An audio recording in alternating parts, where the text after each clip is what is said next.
Et finalement, comment peut-on lutter efficacement contre l'évasion fiscale? Mais la première chose, moi je pense, c'est de ne pas faire comme si on ne la voyait pas. Et là, nos dirigeants font comme si ils ne la voyaient pas. Déjà en Europe, enfin, il y a des paradis fiscaux en Europe. On ne veut pas les reconnaître, mais il y a des paradis fiscaux. L'Irlande, c'est un paradis fiscal. Quand Apple vient en Europe et qu'il met son siège social en Irlande et qu'il paye 0,005% d'impôts, c'est un paradis fiscal. Je veux dire, même une boulangerie en Irlande paye 12% d'impôts. Vous voyez, donc c'est un paradis fiscal. Le Luxembourg, c'est pareil. Puis il y a aussi Malte, puis il y en a d'autres, et ainsi de suite. Et donc là, on fait comme si on ne voyait pas. On ne voit pas, alors que tous les chiffres sont déstructurés, les chiffres officiels. Par exemple, si on regarde les chiffres d'Eurostat, le pays le plus industrialisé d'Europe, c'est l'Irlande. Alors que l'Irlande n'a pas une grande industrie, n'a pas un grand port industriel, et pourtant, il exporte 4 fois plus de biens industriels par actif que l'Allemagne. Il y a un problème, on le sait tous. Il y a une différence entre l'économie réelle et l'économie comptable, qui est une économie qui ne veut rien dire. Quand vous avez Jersey, une petite île à côté de Saint-Malo, anglo-normande, où il pleut tout le temps, et que c'est le premier exportateur, un des premiers exportateurs de bananes au monde, il y a un problème. En fait, tout ça, c'est factice.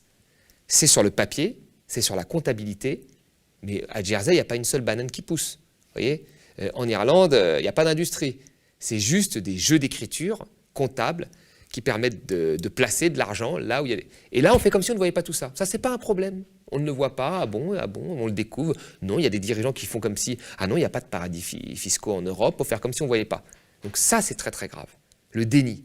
La première chose, c'est dénoncer. Parce que quand vous dénoncez, il y a ce qu'on appelle le name and shame game. Hein. Vous dites les choses telles qu'elles sont. Vous savez, le CAC 40 a 36 filiales. Chaque entreprise du CAC 40, nos plus grandes entreprises françaises, qui ont été avantagées par le CICE, qui ont été renflouées pendant la crise, elles ont en moyenne 36 filiales dans des paradis fiscaux, chacune.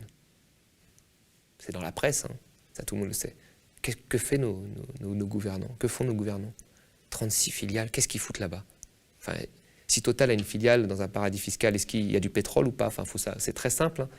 Faut enquêter. C'est bizarre que ce soit que des journalistes qui trouvent ça. Les Panama Papers, les Pandora, c'est que des journalistes. Enfin, c'est pas des mecs de Bercy, enfin, c'est bizarre. Enfin, là, il faut arrêter le déni. Donc ça, c'est la première des choses. On pointe du doigt, et une fois qu'on pointe du doigt, on trouve des sanctions pénales fortes.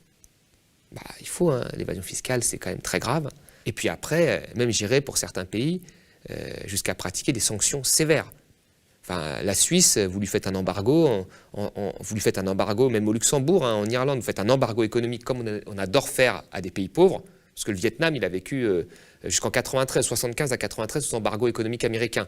Cuba l'est toujours, Venezuela l'est là. Alors là, on y va à fond. Mais quand il s'agit de le faire pour le Luxembourg, il n'y a plus personne. Bah, il faut le faire, hein, c'est un pays européen et c'est un paradis fiscal. Moi, je te fais un embargo, en 6 mois, vous allez voir qu'ils vont très vite augmenter leur fiscalité. Donc, dénonciation, ce qui n'est pas fait par nos dirigeants politiques. Prison, pour ceux qui sont... dans les Pandora Papers, jugement et prison ferme. On est un des pays, je crois, qui punissent le moins l'évasion fiscale. Et la dernière des choses, c'est blocus économique, embargo, sanctions internationales. Et là, je vous promets que très rapidement, que va faire le Luxembourg face à l'Europe? Rien. Que va faire la Suisse face à l'Europe? Rien. Que va faire Jersey face à l'Europe? Rien. Que vont faire les îles Caïmans? Rien. Et ainsi de suite. Voilà. Mais après, il faut la volonté politique. Mais c'est plus simple de taper sur les chômeurs, de voir si les pauvres tapent des écrans plats, de dire qu'on a volé 100 € en plus par mois sur une allocation chômage que d'aller taper là-dessus. Alors que là, nous avons des milliards qui partent. L'évasion fiscale tue, parce que c'est des financements en moins pour l'hôpital, c'est des financements en moins pour l'éducation, c'est des financements en moins pour les services publics.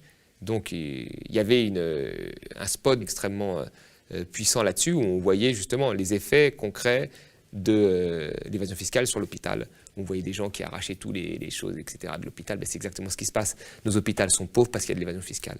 L'éducation n'a pas de moyens parce qu'il y a de l'évasion fiscale. Il n'y a pas suffisamment de personnes en crèche parce qu'il y a de l'évasion fiscale. Et ainsi de suite. Et la fiscalité augmente sur les PME et sur les petites gens parce qu'il y a de l'évasion fiscale. Et aujourd'hui, la pression fiscale, elle est plus forte sur une PME que sur une grande entreprise. Et un café du coin va avoir une pression fiscale plus forte, alors qu'en face de lui, il y a Starbucks qui a une pression fiscale extrêmement faible parce qu'il peut faire de l'optimisation fiscale. C'est dramatique, économiquement et socialement.